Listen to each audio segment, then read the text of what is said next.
Alright, so we can all agree collectively as a group that Harry Potter is one of the greatest book and movie series of our time, correct? So today I'm actually going to apply my quote to 3 characters and instances in the Harry Potter universe. My quote today is, "Never look down on anybody unless you're helping them up," by Jackson. So the first character I'm going to apply this to is Dumbledore. Dumbledore specifically in Harry Potter and the Goblet of Fire. When Dumbledore finds out that Harry put his name in the Goblet of Fire, he's pissed. He's really upset. So he's like, "Harry, why'd you put your name in the Goblet of Fire?" Right? So he's looking down on him. He's upset with him. But the reason he's doing so is to protect Harry because he thinks he's too young to compete in the trials of the Goblet of Fire. So Dumbledore, although looking down on Harry, is trying to support him in the best way possible and trying to actually protect him from dangers. The next character I'm going to apply this to is Ron.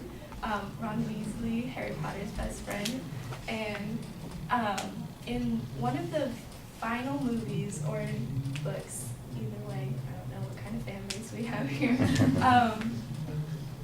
Ron actually, although very upset with Harry and having left him to be by himself, actually ends up saving his life while he's like freezing in the lake basically. So although he's very upset with him, he finds their friendship so near and dear to him that he comes back to him, and it's actually the best moment that he could have come back to him. The final character I want to talk about is Draco Malfoy, and again in the last movie, they're in the room of requirement, and the room of requirement's on fire, and Harry is able to leave when he sees Draco stranded by himself, and he's looking down on him because they despise each other basically their entire lives.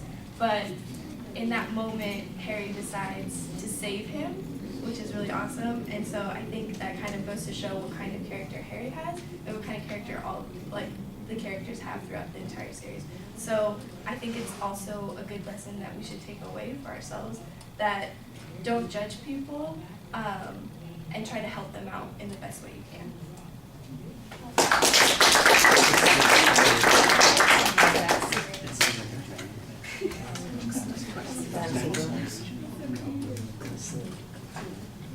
Oh yeah, okay. That is just counts. Those eyes. I have no idea what he's talking about. You haven't read it? You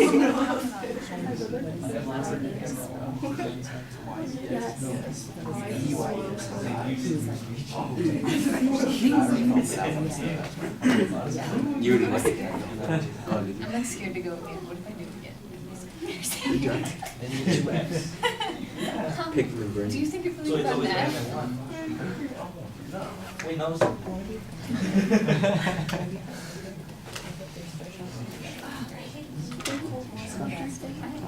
Get here. Awesome. Wear clothes I and love have wearing gloves. My hands were frozen in the Take the one shirt on. My favorite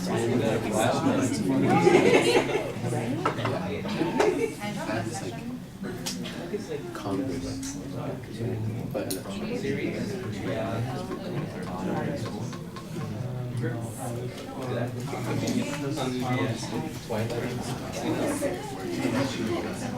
Abby, I thought you had a pretty strong declarative statement as your attention device, a good transition to the thesis that you had. I like the idea of the characters as the organizational structure for the speech. I thought that worked really well. It gives you something to think about each time you get to a new point.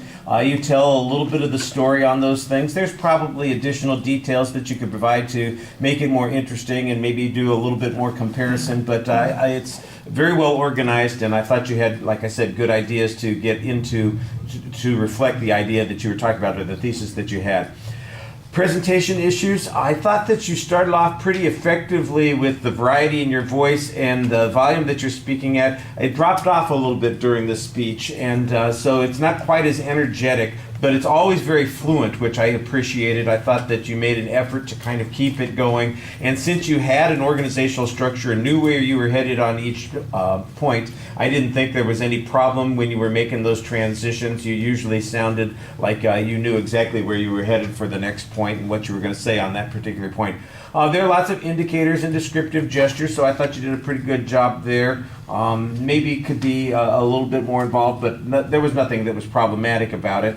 I think that you look animated when you're speaking to the audience. I appreciated that sometimes you even thought out loud to us. I don't know which kind of fan base we have here. It was an interesting example of that.